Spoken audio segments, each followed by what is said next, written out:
Linear models. The word model in math or science implies an investigation took place. Some research was done. A ball will travel 350 feet when hit by a bat swung at 48 miles per hour. Notice they're pairing up for 150 feet, which is a distance, with 48 miles per hour, which is a speed or a velocity, and travel 495 feet when hit by a bat swung at 77 miles per hour. So now they're pairing up 495 feet, which is a distance, with a speed or a velocity of 77 miles per hour. How much further will a ball travel for each mile per hour increase in the speed of the bat? Let y be distance. So if you look at the question, it's asking for how much further, so our answer is going to be a distance, will a ball travel for each mile per hour?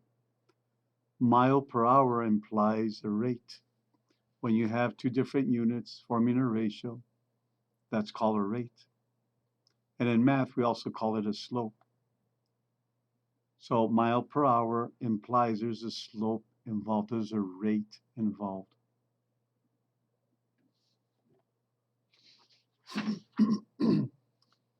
So going back to the pairing, the velocity of 48 miles per hour has been paired with a distance of 350 feet, and the velocity of 77 miles per hour is being paired up with a distance of 495 feet. They want us to have the y be the distance. So these are the y's and these are the x's. So this x is paired up with this y. This x is paired up with this y. Now that you have the 2 points, you could figure out a slope, which is a rate. So here's the slope formula, which is a rate. Notice the y's go up in the numerator and the x's in the denominator. These are labeled with subscripts since we're going to replace them with these numbers. So label your points. Remember the x always goes first and then the y. Plug them into the slope equation. Remember slope is a rate. After you simplify, you have 5 feet per, the division is the per, so it's 5 feet per 1 mile per hour.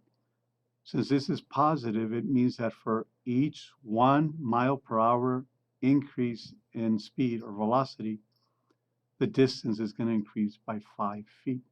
So the answer is 5 feet for each 1 mile per hour increase in the swing of the bat.